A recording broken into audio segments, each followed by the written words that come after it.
Hi, Sarah. How are you? Hello. Fine, thanks. And you? Good.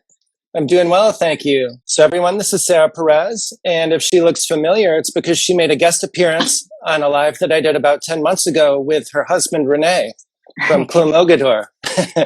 And so this time she's the main attraction. So, we're very excited about that. And she's going to be discussing Mas Martinet today, including the Priorat region.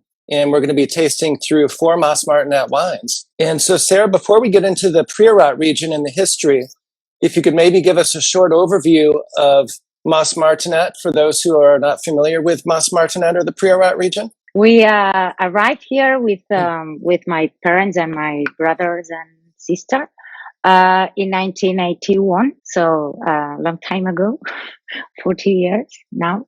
And my parents were involved in the enology and viticulture school from Falset, from our region, from Priorat. For practicing with the pupils, they decide to buy Mas Martinet, and they decide to plant different grapevines. They start like this, just experimenting in this beautiful area. But Rene's father was coming every year since '79, I think, and he wanted to make something special in this area. So he contacted with my father. He bring some other people, wine lovers, involved in wine world as Daphne Glorian and Alvaro Palacios and people from Clos de la Vac and some others. They started in '89, a very nice dream, very difficult in that moment, but if we can see from now, it's a very special moment. Yeah, things have changed a lot since then, for sure. Yeah. And then, we separated each other because the initial project was all of us together. And then we separated in 1992. And some of the people was going out. The 5 classic close, we rest here. And we bet for this special and very amazing region. So we restart alone in 1992, and here we are. Yeah. So for people who don't know, then back in the 1800s, Priorat was a very, very thriving wine area, wine region. But then phylloxera hit, and then it was devastated, and there really wasn't much there for 100 years or so. And so there was really not a whole lot going on at the time. Your father and Rene's father, for example, began that development that you talked about. It's important to recognize that we have an amazing and magic and telluric soil. There is something that is bigger than us. That is this traditional wine region from centuries ago. And there is something special in this area, you can see nowadays a lot of people from around the world that is coming just for working in one harvest or visiting the area. And finally, they are resting here and they are starting something because the strongness of the place is so great, So it was not easy. It was so difficult. It is always difficult to rest here and work, but you receive so. That is, it's something that we need to know that, because without this telluric and magic soil, probably this lovely love story with the wine will not be possible. Yeah, for those who haven't visited the area, can you describe what it is that makes it so special? Well, it's very difficult. It's like to describe what is minerality in wines, It's very, you cannot describe it as scientists face, something like that. It's not something that you can quantify, but it's something that you can feel. It's something about vibration. It's something about when you open a bottles of more than 30 years old, when you are visiting, you are touching the plants, when you are walking, when you are smelling, when there is something very special, and it's very difficult to describe it because it's something that it's not touching, it's not possible to quantify, absolutely. It's a resume of a lot of factors. that it's making the Priorat as a very special area in the wine world. Absolutely. And you mentioned that the first year was a joint wine. So actually that time, everyone produced the same wine, but then you each bottled it under different labels. Yes. At the beginning, that was a crazy idea, like a hippie community. We are making the one wine. We are putting all the grapes together with all the different single vineyards that we manage in that moment. And then we make just one wine. And then everyone has one country for selling. So we make different labels, and that's it. Okay. And from 89 to 91, that was the same. That was the same wine. I think that that was a perfect idea for starting something from nothing. In one area that Priorat in that moment was not known by the prestigious wine, was known because of a traditional wine area in wine in bulk. So we need the strongness of 5, 9, 10 people to start together, and then, like a little implosion from inside, and then we decide to separate each other and just follow our country, our way. That's it. But it actually caught on very quickly, didn't it? I mean, it didn't take long for the area to become well known again for quality wine production. It was incredible. It's like when something has to happen, it happens, and that's it. And that was what was happening here in Priorat. I remember when we put 92 in the market, that was in 94, and we have started our first vintage was 89. We put it in 91. So from 91 to 94, everything was exploding. Yeah, just 3 years. Wow. And then early on, there was kind of a focus on some international varietals like Cabernet and Merlot. No, the idea was that in the region we had red Grenache. We know in that moment that was a very, very nice grape variety, and Carignan. That in that moment we thought that was a very top grape vine. So we thought about the red Grenache, but with that idea that was probably a little bit oxidative. So if we wanted to make great wines for aging in bottle, probably we need other grape vines for sustain, the aging, long aging. So they thought about Syrah and also Cabernet, and sometimes a little Merlot or a little Pinot Noir.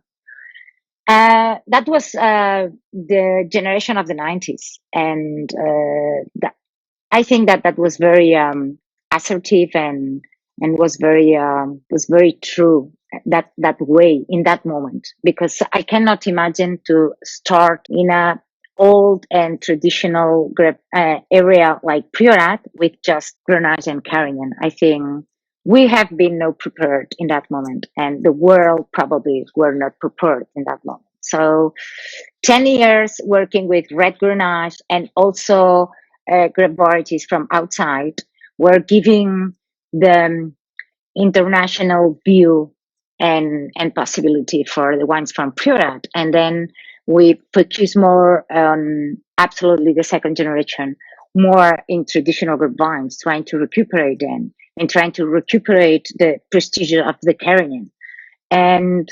But one step and then other and then after other, and I think it was a resume of a lot of little things that were especially well made, not well thinked, but well made in accord with the moment, with the history, with the climate, with everything, and not just one person, if not a lot of different people. So, we need to go out to the world and trying to explain from where we were. So I think that was amazing. Okay, so then the international varietals were added, and then lately there's been a trend towards using more of the natural varietals. Yes, more than indigenous, more traditional, because finally the Kenyan was coming from, I don't know, the Grenache, and they were blending, and then some others. The oldest vineyard after Phylloxera in Catalunya, not in Priorat, but in Catalunya, is a Cabernet Sauvignon. So all of that grape varieties are here since a lot of time. But if we are updating in history, we had more than 15 red grapevines and 15 white grapevines that the most of them disappeared after the Phylloxera. So, well, trying to recuperate some of them because they rest 30 plants there, 2 plants here, and we are trying to recuperate all of that. It's a question of diversity. It's a question of to find something that is not homogeneity, not to search that. It's not just searching the possibility of other things, you know? And if we want to explain our history, we need to work with the tools that 300 years ago, the people that was keeping alive this Priorat, they were working with. So it's something that it's a blend between respect, climate, soil, history, tradition, and new visions also, you know? Before we go too much further, could you maybe explain for the people who are unfamiliar with Priorat a little bit about the difficult conditions you work with in terms of the climate and the soils? Well, we are in the south, so we are living in a dusty, hot, and rocky and thirsty place. So the vineyard is like trying to survive in all of that, you know, because we are walking onto the soil, you know. But then when we are making a hole and when we are submerging us into the soil, we can discover that the rootstock of the vineyard, it's incredible, and it can go 15 meters, go down. So 2.5 meters more or less, there is a constant humidity and freshness that you cannot feel when you are walking onto the soil. So the vineyard is something that seems that is the perfect plant to survive here in Priorat because the conditions are very hard. One of our particularities is the low yields because our soil is not a soil with a high fertility. It's a rocky soil with the mother stone is so high in a high level. So we don't have a very deep soil with a very high fertility. If not, we have the mother rock on the top. So we have a very few soil, and the fertility is very low. So there is no water, and there is a very low fertility. So the yields are very low. On the other face, the grapes are very connected into that soil, you know, because the grains are very, very little. They are very concentrated, not just in concentration in tannins or in color. It's like the essence of our landscape, and this is very important. All the water that is into our soil and the rootstock is taking, it's blended with the nutrients and with the minerals. So all of that water with our minerals is arriving to the grapes, and then we transform this into a wine, and then this bottle of wine is traveling into the world, you know. And then someone is opening and is drinking that water with our minerals. So this is so great. Yeah. For those who are interested in metrics, what's the yield? Can you quantify it in terms of how many hectoliters per hectare? We can transform in 40, more or less. This is the maximum. This is the maximum, but we never arrive to that point if it's not a young vineyard planted into near the river or something like that, you know. It's not normally we are moving between 10 hectoliters, 15 hectoliters, 23 hectoliters.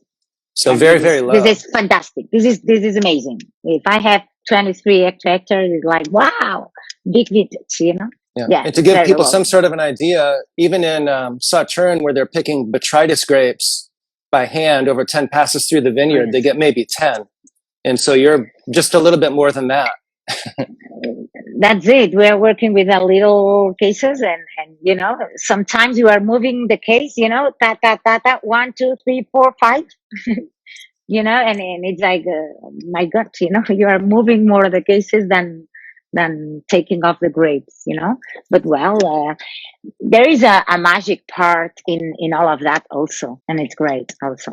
What are your areas of focus with Mas Martinet? I know you have your hands in a lot of different things, and you do a lot of things, but could you describe for everyone a little bit of what your areas of focus are? It's difficult. I'm there. I'm thinking with a human team, amazing human team, but I'm focusing a lot of hours in vineyard because for me it's the most important thing in Priorat and absolutely in Mas Martinet. So I dedicate a lot of hours looking, touching, observing, working, and deciding in vineyard. Just thinking during all the year, which will be the expression of this vintage, to planify the moment of the harvest, trying to understand the expression of this vintage. Because at the harvest, we have time just for harvesting, crushing with our feet, letting fermenting, tasting, and just how deciding where I have to put these grapes, in which material, how many time with the stems and with the skin and all of that. But it's very easy because at Mas Martinet we work 5 vineyards and we have 5 wines. That's it. So Every vineyard is 1 wine. So it's easy. We are not focused on blendings or I don't know, performance or all of that. It's like minimum intervention and as trying to decide which is my idea, and then I need to transform everything to arrive to my idea. No, it's more time just observing, doing nothing, and just letting realize the wine, more or less. You would just be flexible and adapt to whatever you're given each vintage. Yeah, I think that during the 90s, we were more focused on techniques. And we were in another place on the way. I mean, we had that idea that we need to control. And then we were obsessionate to control, to understand, control. Then the yeasts are natural beings, and they are doing what they want.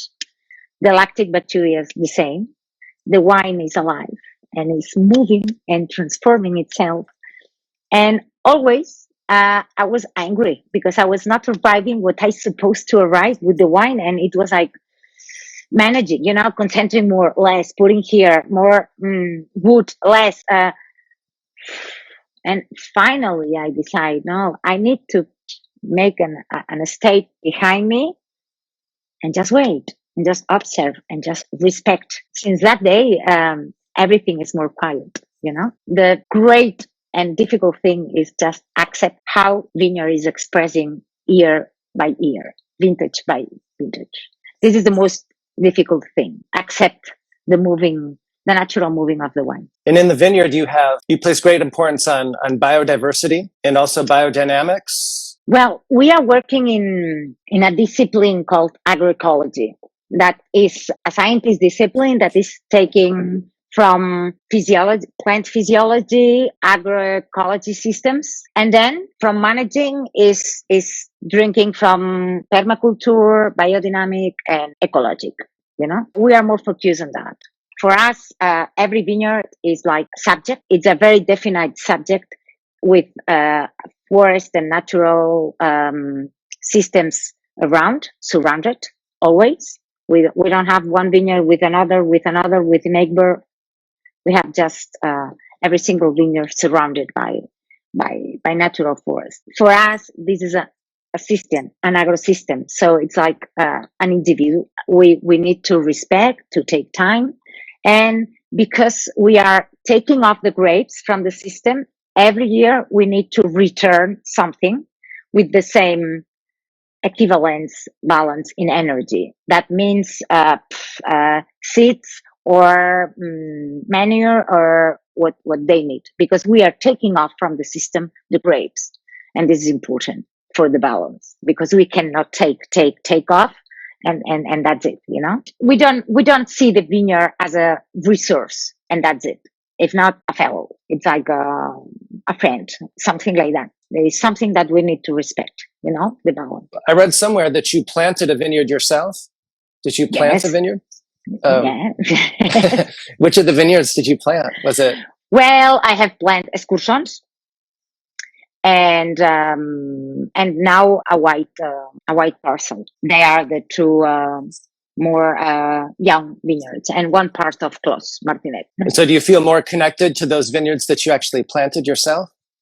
No, it's not a question of me, or me. I think it's I'm trying to be connected with all of them. Vineyards that are giving to us more radical or difficult wines, difficult in terms of commercial, that the wines that I need to defend more because they are not usual, I'm connecting so quick, the most understable wines and the vineyards. And for me, it's more easy because I'm not putting all my energy there. So I have been connected quickly first with excursions, because at the beginning was like, what's that?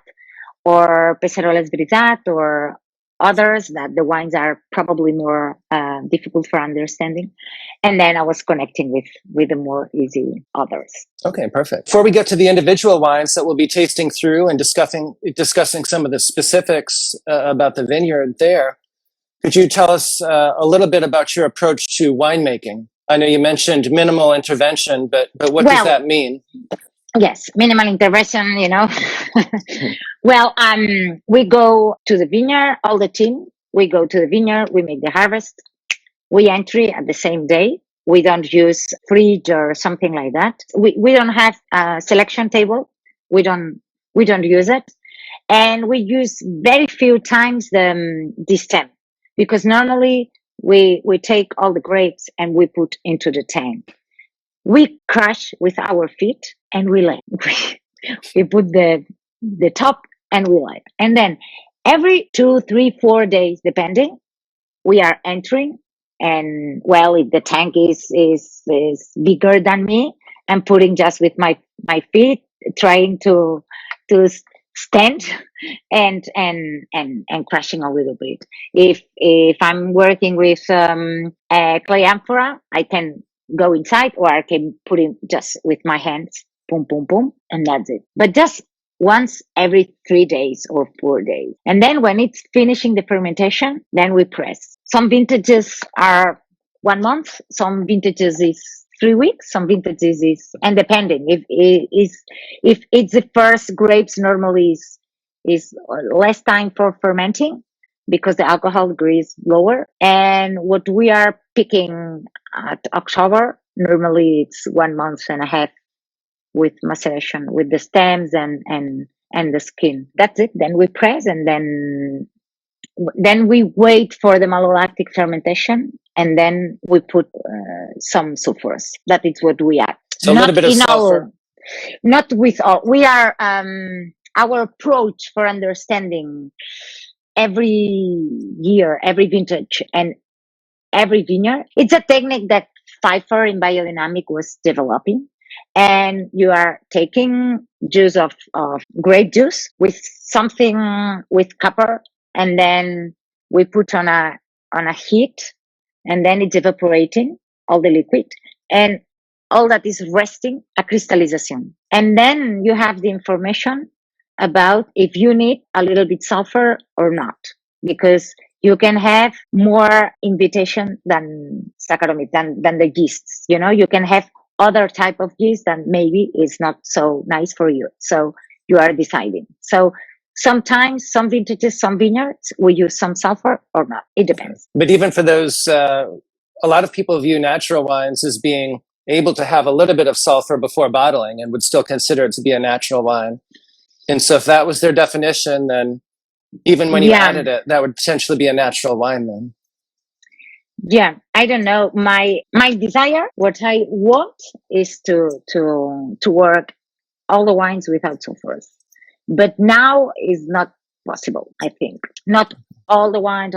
I'm working for that, but well, for me, the crystallization is what is saying to me if I need a little bit sulfur or not.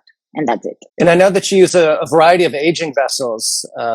Why don't you just use one aging vessel? What's the advantage of using multiple vessels? I'm using concrete tanks, wood fooders, little barrels, and little, I mean 300, but not the big fooders, and clay amphora, demijohns, glass demijohns, the glass. Yeah, that's it.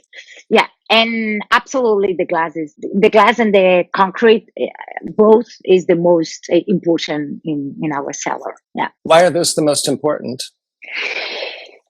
Because the vibration of the wines inside that materials is amazing. I'm working with concrete since 2004 and with demijohn since 2012. And year by year, I love more and more. And it depends of the moment of the vineyard, of the vintage. Almost all the wines are on this both. And then are there certain grapes that do better in certain aging vessels? For example, would red Grenache always go in one vessel, or do you split them up? It's more the vineyard than the grapevine. But it's true that at home, all the Carignan, I'm trying every 4 or 5 years to put just one clay amphora with the Carignan, but it's not working. No. Okay. And the Grenache with little barrel, but it's more the parcel than, for me, excursions, it's clay amphora and demijohn. Camille Pecerol is wood and demijohn. Mas Martinet is concrete and demijohn and foudre. And well, it depends. Okay. And then by using multiple vessels and then blending them together, do you get a wine that's more complex? Does it add complexity to the wines? Yes, but normally more than blending them in different, I move. At the beginning, I put in demijohn, then I move the last months in clay amphora. Or, I'm moving. I'm not making 1 year and a half or 2 years aging in the same vessel, The wine is transforming, and there is one moment that tasting, we say, what? This is the moment to take off from here, because it's and it needs a little bit open, or it's very open and needs to be closed, or it's not happy because it's reduced and it's hungry, or it's so we need to move, and we move. So the wines are moving from one type to another, and it's the wines that are made in different vessels is more during the time that at the same time in the different vessels. Okay. So at what point are you blending? Are you co-fermenting or doing the blending all up front? Absolutely, co-fermentation. Absolutely. Okay. This is for me. This is this is one of the key milestone, the point of inflection. When you are fermenting pure Grenache, 15 degrees of alcohol, 3.6 of pH, you have an aromatic and something that you can recognize the Grenache.